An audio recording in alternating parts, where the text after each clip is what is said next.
दीपक देता है रोशनी फैलाने की प्रेरणा, फलदायी वृक्ष देता है देने की प्रेरणा, मधुबन देता है महकते रहने की प्रेरणा, महान व्यक्ति देते हैं जीवन जीने की प्रेरणा। आओ प्रेरणा से दें हम सभी को प्रेरणा।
ओडिशा राज्य के बालेश्वर शहर के ब्रह्मा कुमारी ईश्वरीय विश्वविद्यालय की मुख्य संचालिका के रूप में आदरणीय प्रमीला दीदी जी निमित्त हैं। दीदी जी का जन्म सन 1967 में पारादीप, उड़ीसा में हुआ।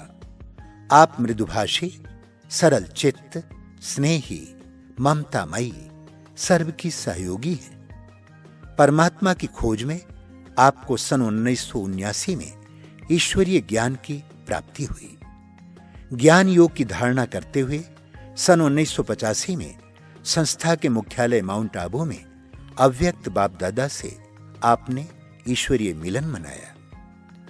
परमात्म शक्तियों से भरपूर होकर आपने तुरंत अपना जीवन प्रभु समर्पित कर दिया। तब से कटक, पारादीप, कोलकाता, ढेंकानाल, जटनी, केवझर आदि स्थानों में सेवाएं देते हुए सन 2000 से बालेश्वर में अपनी सेवाएं प्रदान कर रही हैं। जन जन को ईश्वरीय संदेश देते हुए अनेक कार्यक्रमों का आपने सफल आयोजन किया। वर्तमान समय दीदी जी के नेतृत्व में 1 सेवा केंद्र, 5 उप सेवा केंद्र, 80 गीता पाठशालाओं में 3500 से भी अधिक विद्यार्थी परमात्म ज्ञान का अनुसरण कर अपना जीवन श्रेष्ठ बना रहे हैं।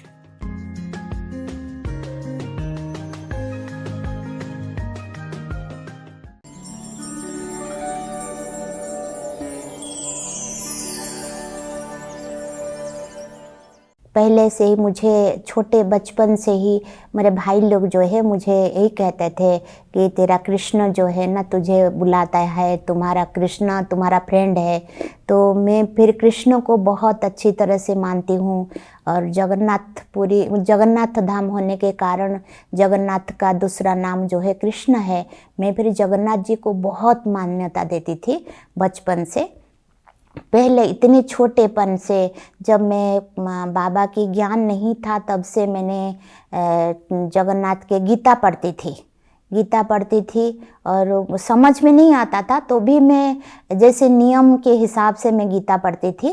तो फिर घर में जो भाई लोग जो थे वो बहुत भक्ति वाले भी थे। मम्मी भी बहुत भक्तिनी थी। बहुत सारी देवी देवताओं को रख करके वो पूजा करते थे और बचपन से ही हमें भक्ति का भावना जो है हमारे अंदर था। लेकिन जैसे मुझे 10-11 साल हुआ तो एक बार हमारे गांव में एक बहुत बड़ा यज्ञ हुआ था। उस यज्ञ के अंदर ये ब्रह्मा कुमारी भाई बहनों ने जाकर के प्रोजेक्टर शो, प्रदर्शनी वगैरह, भाषण वगैरह किए थे।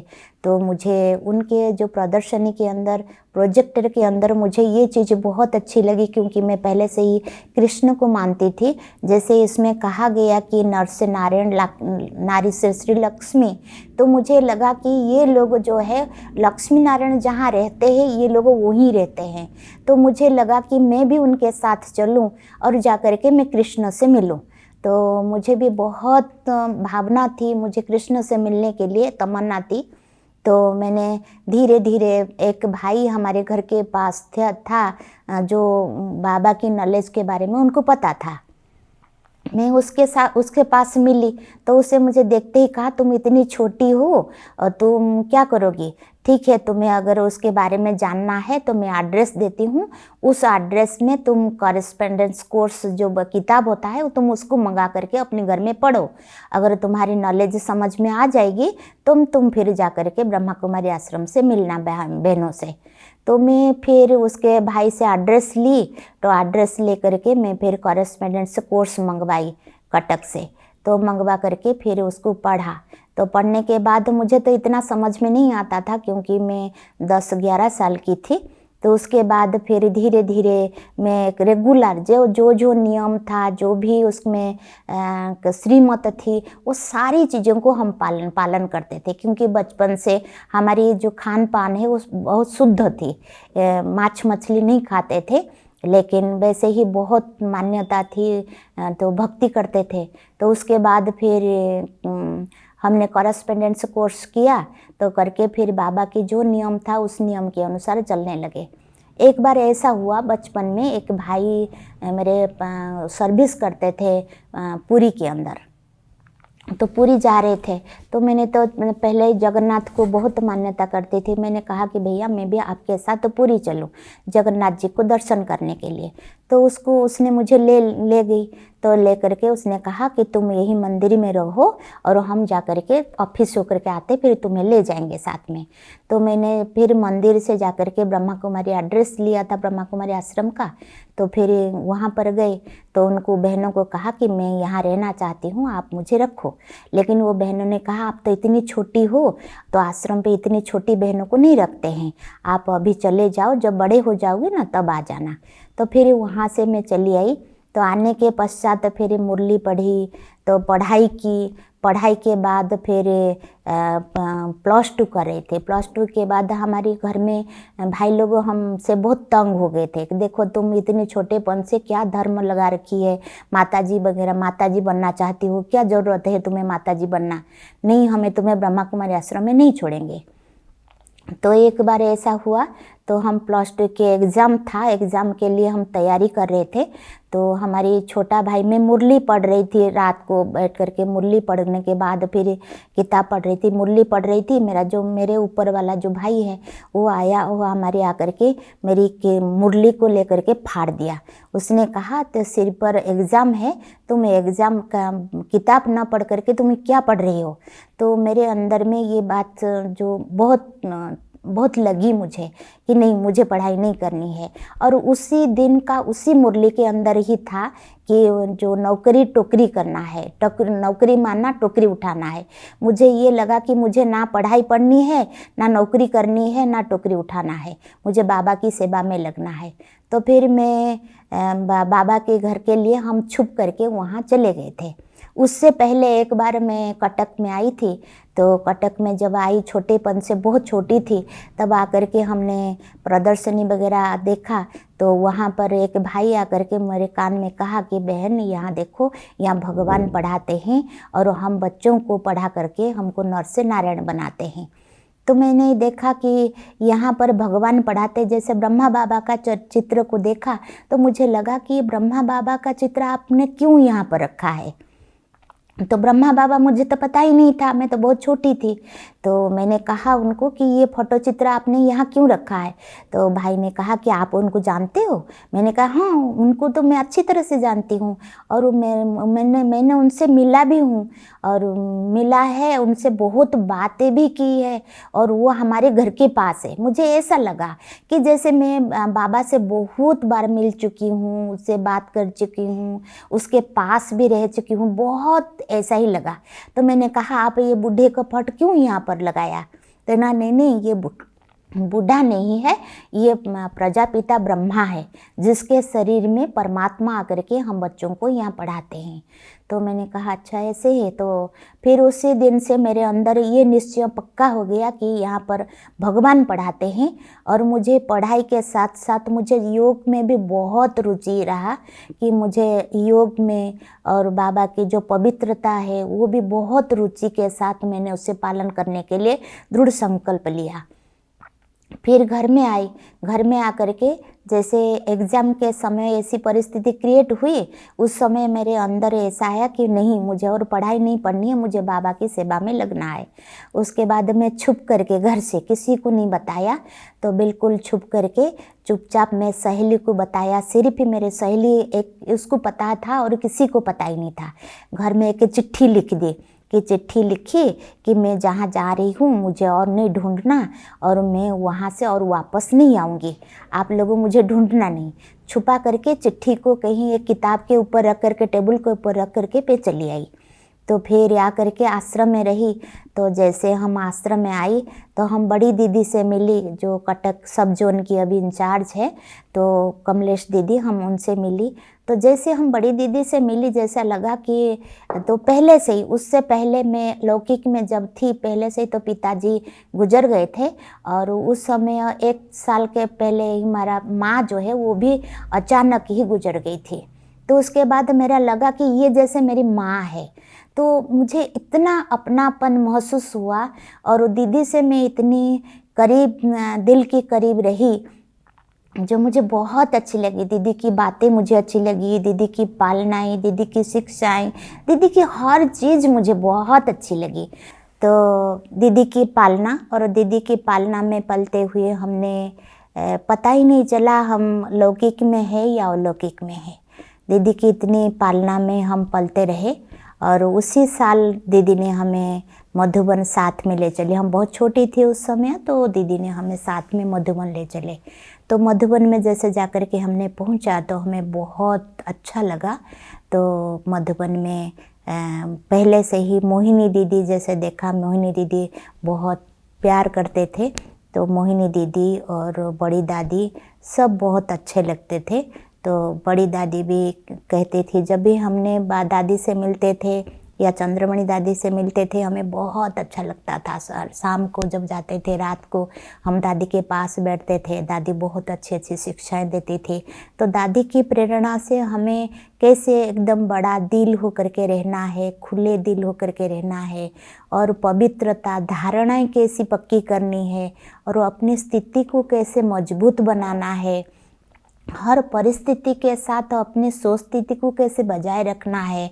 ये बड़ी दादी की ये बहुत अच्छी प्रेरणा मुझे बहुत आज तक भी मुझे ये काम में आती है, और मेरे जीवन में बहुत अच्छी काम ले, जैसे कि कोई समुद्र का लहर जैसा वो आता है और चला जाता है, लेकिन वैसा ही कोई परिस्थितियाँ आती है और चले जाएंगी, लेकिन अपनी खुशी को कभी गंवाना नहीं है। तो इसके साथ साथ हम फिर अव्यक्त बाप दादा से मिले। तो अव्यक्त बाप दादा से पहली बार जब मिले तब बाबा ने मुझे हाथ में टोली देते थे, पर्सनल मिलते थे और दृष्टि देते थे। दृष्टि दे करके मुझे पहली बार 85 में जब बाबा से मिली अव्यक्त बाप दादा से, तो बाबा ने मुझे पहली बार ये कहा, वरदान दिया कि जहाँ पुरुषार्थ है वहाँ समर्थी है। तो उस साल मैंने 3 बार बाबा से मिली। तो 3 बार बाबा से मिली, एक बार एक मेडिटेशन हॉल में, एक बार फिर ओम शांति भवन में 2 बार। तो मेडिटेशन हॉल में जैसे बाबा से अव्यक्त बाप दादा से मिली, तो उस समय भी बाबा ने कहा कि तुम्हारी जो जन्म विजय तुम्हारा जन्मसिद्ध अधिकार है। और तीसरी बार बाबा से मिली तो अव्यक्त बाप दादा ने मुझे ये वरदान दिया कि तुम कल्प कल्प की विजयी रतन हो। ये 3 वरदान मेरे हर दम हर पल मेरे बुद्धि में स्मृति में रहता है, और उसी अनुसार ही मैं अपने पुरुषार्थ को आगे बढ़ाती हूँ। और ऐसे चलते चलते मुझे बहुत अच्छी अनुभव रहा कि एक बार अव्यक्त बाप दादा की 92 की बातें हैं। तो एक उस समय सब जो पर्सनल मिलते थे नहीं मिलते थे, तो सब ग्रुप मिलते थे। तो मैं यहाँ से हम लोग जब जाते तो 3 दिन का रास्ता होता है जाने के लिए। तो यहाँ से जब गई मेरे अंदर यही संकल्प रहा कि नहीं, मैं बाबा के अव्यक्त बाप दादा के पास जाऊँ और बाबा के हाथ से टोली लाऊँ। तो मैंने जाकर के जब दीदी को बताया, अपनी बड़ी दीदी को बताया, बड़ी दीदी ने कहा ऐसे थोड़ी होता है, तो बाबा के पास तो अभी किसी को जाने नहीं देते हैं, तुम कैसे जाओगी? अगर तुम्हें जाना है जाओ, तुम मोहिनी दीदी से बात कर लो। तो मोहिनी दीदी हमको बहुत प्यार करती थी और मैंने जाकर के मोहिनी दीदी से ये बातें की कि दीदी मुझे अगर आप बाप दादा आएंगे ना, तब उसी समय आप थोड़ा अगर मुझे बुलाएंगे, तब मैं फिर जाकर के बाबा से टोली लेंगे हाथ से। तो मोहिनी दीदी ने मुझे ये बोला कि तुम मेरे लिए अकेली थोड़ी हो, सारी बहनें तो मेरी है और तुम्हें कैसे बुलाएंगे, उनको नहीं बुलाएंगे, ऐसे नहीं हो सकता है। तुम जहाँ बैठना है वहीं बैठो और बाबा जैसे जैसे दृष्टि देंगे, जैसे जैसे टोली खिलाएंगे वैसे ही करना, लेकिन स्टेज पर मत आना। तो मैं ये बात सुन करके मुझे बहुत धक्का लगी। तो मैं फिर बाबा के कमरे में गई तो बहुत रोई कि बाबा इतनी दूर से आई हूँ, अगर मुझे आप अपने हाथ से टोली नहीं खिलाएंगे तो ये तो हो ही नहीं सकता, आप कैसे भी करके मुझे हाथ में टोली खिलाएंगे। तो हम फिर जाकर के जब बाप दादा का आने का टाइम हुआ तो सभी बैठे, हम भी जाकर के बैठ गए। तो बाबा से मिली, बाबा मुरली चलाई, मुरली चलाने के पश्चात फिर भाई बहनों ने मिल कर के, गोलक भाई वगैरह कहा तुम जितनी कन्याएं हैं वो सभी टोली लेकर के बांटो। तो मैं भी जब बाबा की टोली लिया, बाबा के हाथ से नहीं, जैसे बर्तन, टोली का बर्तन लिया, टिफ़िन लिया देने के लिए दूसरों को, मेरे अंदर यही संकल्प आया कि बाबा मैं आपकी टोली दूसरों को बांट रही हूँ, तो आप मुझे टोली खिलाना। तो ये संकल्प मेरा एकदम ज़बरदस्त और बलवत्तर था। तो मैं टोली दिया, टोली दे करके आकर के स्टेज के नीचे ऐसे बैठ गई। तो अव्यक्त बाप दादा टोली दे रहे थे, सभी बड़े बड़े महारथी भाई बहन जो थे उनको टोली दे रहे थे। तो बाबा ने, जब मैं देखती रही बाबा को, तो बाबा की दृष्टि मेरे पर पड़ी। तो बाबा की दृष्टि जैसे अव्यक्त बाप दादा की दृष्टि मेरे पर पड़ी तो बाबा की हाथ वैसे रुक गई। एक भाई ऐसी खड़ी थी, हाथ दिखा करके खड़ी थी कि टोली लेने के लिए, तो बाबा ने उन्हें टोली नहीं दिया। तो उसी समय मोहिनी दीदी वहीं बैठी थी, उसने बोला कि प्रफुल्ला आ जाओ आज। तो मोहिनी दीदी मुझे प्रफुल्ला बुलाती है, तो फिर कहा प्रफुल्ला तुम आ जाओ, टोली लो बाबा के हाथ से। तो मैं 1 सेकंड में फिर स्टेज पर दौड़ता हुआ गई, तो बाबा के हाथ से जाकर के टोली ली। इतनी रोई, तो बाबा ऐसे ही दृष्टि देते रही और टोली भी दी प्यार से। तो टोली लेकर के मैं आई। ये जो अनुभव था मेरे जीवन का सबसे अनोखा अनुभव था कि बाबा ने जो कैसे हर आत्मा की दिल की भावना को जानते हैं और भावना के हिसाब से सबको वैसे ही भावना का बढ़ा देते हैं। आज तक बहुत सारे अनुभव वैसे हैं जो बाबा ने हर पल, हर घड़ी, हर सेकंड साथ में हाथ लेकर के जैसे चला रहा है।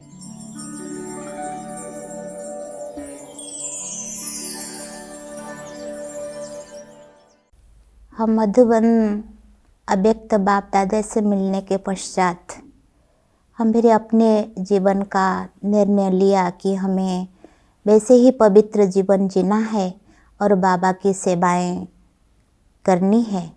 तो हम ऐसे ही निर्णय लेते हुए हम बड़ी दीदी के साथ कटक में 8 साल तक उनके अंग संग में रहे और उनसे शिक्षाएं लेती रही और सेवाएं देती रही। तो उसके बाद फिर जैसे जैसे दीदी ने कहा हम उसी अनुसार विभिन्न स्थानों पर उड़ीसा के अंदर, जैसे चौद्वार, कालियापानी और पारादीप, ये बहुत स्थानों पर ऐसे ही राहमा और ये बहुत स्थानों पर ऐसे जाकर के सेवाएं देते रहे। और बाबा ने इस आत्मा के द्वारा ये सेवा स्थान खोलने के निमित्त भी बनाए। और ऐसे ही बाद दीदी के साथ जाती थी और सेवाएं दे करके आती थी। लेकिन उसके बाद दीदी ने हमें 91 में हमें पारादीप में भेजा। पारादीप में 3 साल तक वहाँ पर रहे और पारादीप में सेवाएं दे करके फिर आकर के दीदी के पास थी। तो वैसे ही 99 में महावात्या के पश्चात फिर दीदी ने बालेश्वर में भेजा। तो बालेश्वर में आकर के 18 साल हो गया हमें यहाँ सेवाएं दे रहे हैं। हम 2010 में यहाँ पूनम बहन जी का प्रोग्राम बहुत धूमधाम से किया। तो 2012 में उषा दीदी के गीता ज्ञान का प्रोग्राम भी बहुत बड़े पैमाने पर भी कार्रवाई की, हमने सेवाएं की। तो उसके बाद फिर 2014 में सूरज भाई की योग भट्टी का कार्यक्रम रखा। फिर 2015 में 16 में राजू भाई जी की भी भट्टी का आयोजन यहाँ किया गया है। बहुत सारे भाई बहनों ने लाभ लिया। उसके बाद फिर ऐसे ही सेवाएं खुद चलता रहा। और अभी हमारी जो यहाँ आने के बाद इस आत्मा के द्वारा बाबा ने बहुत स्थानों की सेवा स्थान खोली और वहाँ पर बहनें भी रहने लगी। वह विशेष 15-16 स्थान पर अभी बहनें रहते हैं और सेवाएं देते रहते हैं। और यहाँ पर अभी विशेष VIP की सेवा भी होती है और एडमिनिस्ट्रेटर की भी सेवा होती है, बिजनेसमैन की भी सेवा होती है। और विशेष हम लोग जो है रूरल डेवलपमेंट के ऊपर भी हम सेवाएं बहुत करते रहते हैं। गांव में जा कर के ये सेवाएं देते रहते हैं। मैं बाबा के बनने के बाद मुझे पवित्रता बहुत अच्छी लगती है। पवित्रता के साथ साथ मुझे स्वच्छता भी बहुत पसंद है, बेहद पसंद है स्वच्छता। और मुझे बाबा के ज्ञान के पश्चात बाबा की जो भी श्रीमत है मैं चाहती हूँ और वैसे करती भी हूँ। कई बार बाबा के श्रीमत का पालन भी करती हूँ और जो भी बड़ों की आज्ञा होती है उसे पालन करने की कोशिश भी करती हूँ और करती भी हूँ। ऐसी कोशिश नहीं, करती भी हूँ। बड़ों की आज्ञा भी पालन करती हूँ। जो भी जिस समय जैसे बोलते हैं उसी अनुसार हम करते हैं। तो मुझे ये बहुत अच्छा लगता है बाबा की ज्ञान के बातें, योग करना मुझे बहुत बेहद पसंद है। और योग के साथ पवित्रता और योग मुझे बहुत पसंद है। ये दो चीज़ें मुझे बहुत अच्छी लगती है और जितना हो सकता है मैं ये करने के लिए कोशिश करती रहती हूँ। अभी जैसे समय नज़दीक का अनुभव हो रहा है उसी अनुसार हम विशेष इस बात पर ध्यान देते हैं कि जितना हो सके ज़्यादा से ज़्यादा टाइम कैसे बाबा की याद में रहे और जितना हो सके हम बाबा की याद में रहते। अंदरूनी यही पुरुषार्थ चलता है कैसे बाप समान बने। और अभी वापस जाने की जो घर जाने की जो इच्छा है वो बहुत तीव्र हो रहा है कि कैसे अभी संपन्न बने और घर चले। इसके लिए हम विशेष यही पुरुषार्थ निरंतर याद और सारे दिन के अंदर हम कोशिश करते रहते हैं 4 घंटे से ज़्यादा बैठ करके योग करें। लेकिन सेंटर हेडक्वार्टर होने के कारण बहुत कारोबारों से आना पड़ता है। तो भी मेरा यही पुरुषार्थ रहता है कि मैं ज़्यादा से ज़्यादा 4 घंटे से ज़्यादा योग करूं।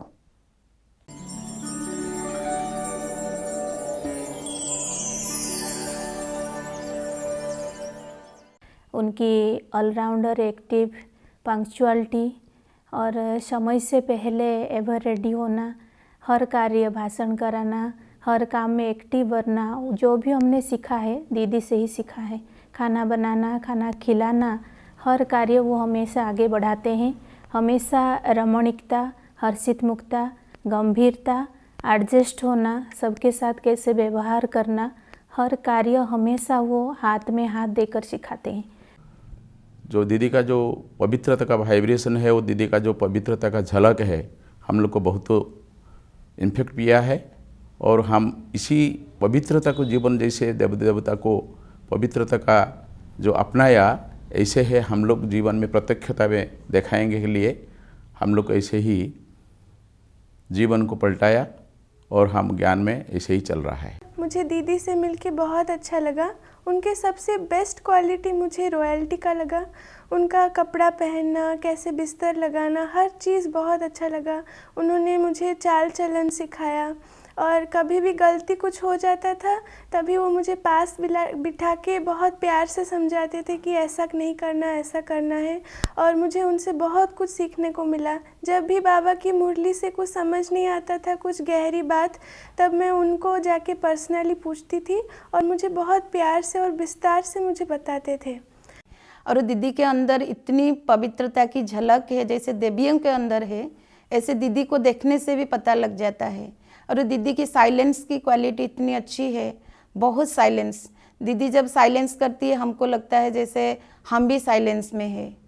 और उनके साथ बातें करना, और वो जो बातें भी मैंने करती है कैसे ढंग से करना, और बातें करना, दूसरों के साथ कैसे मिलना, दीदी भी ऐसे जैसे करती है हम लोग भी ऐसे सिखाती है।